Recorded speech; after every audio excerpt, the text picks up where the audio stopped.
शाम की शुरुआत हो चुकी है 1 कप टी से। फिर हम देखते हैं कि दूसरी कपटी भी चाय पीने के लिए आ जाती है, तो हम उसे चाय पिलाते हैं 1 गिलास। हम इसकी बेइज्जती कर ही रहे थे कि थोड़ी देर में इसकी अम्मा का भी आगमन हो जाता है, जो कि मम्मी के साथ गप्पे लड़ा रही होती है। उसके बाद हम चले जाते हैं घास काटने के लिए, लेकिन तभी देखते हैं कि इस कपटी का भाई जो है ढल को कसाई की तरह काट रहा था गाइस, जैसे मुर्गी की मुंडी काटते हैं। फिर हमें ये जंगली फूल दिखता है, फिर हम फटाफट से घास काट देते हैं। देखा जादू, फिर फटाफट से हम ये घास काट के झाड़ियाँ भी काट लेते हैं। झाड़ियाँ काट ही रहे होते हैं कि हमें एक और चिरघुस दिख जाती है। फिर हम फटाफट से अपने दोनों फांट बांध लेते हैं। फिर दोबारा से कपटी आ जाती है अपनी शक्ल दिखाने के लिए।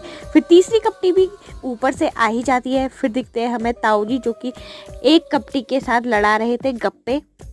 इस कपटी के साथ गप्पे लड़ने के बाद गाय भी आ जाती है पानी पीने के लिए। और फिर फटाफट से यहाँ का नज़ारा देखते हुए हम भी फटाफट से घास लेके घर जाते हैं, क्योंकि हमें भी घूमने भी जाना है। तो घास बांधते हैं दोस्तों।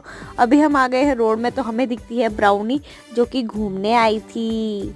फिर हम दीसू कपटी के साथ चले जाते हैं रोड घूमने के लिए, और ये ऐसी ऐसी हरकतें करते हैं कि हमसे देखा नहीं जाता। ये आम के हड्डल को ऐसे चूस रही थी जैसे कि क्या ही बोलूँ, इसे कभी आम ना मिले हों, लेकिन क्या ही कर सकते हैं गाइस, हरकतों से बाज तो कोई भी नहीं आ रहा था। मैं भी वही हाल कर रही थी अपना। फिर इस कपटी के साथ हम चले जाते हैं नाशपाती चोरी करने के लिए, क्योंकि आम खाते खाते बहुत टाइम हो चुका है। अब इस कपटी को हम चोरी करने के लिए भेजेंगे दोस्तों। इस नज़ारे को देखते हुए हम चले जाते हैं कपटी के साथ नाशपाती तोड़ने के लिए, और सबसे पहले मैं उसे ही भेजती हूँ नाशपाती तोड़ने के लिए, क्योंकि वो पेड़ में चलने में एक्सपर्ट है दोस्तों, एक्सपर्ट। फिर हम नाशपाती तोड़ लेते हैं।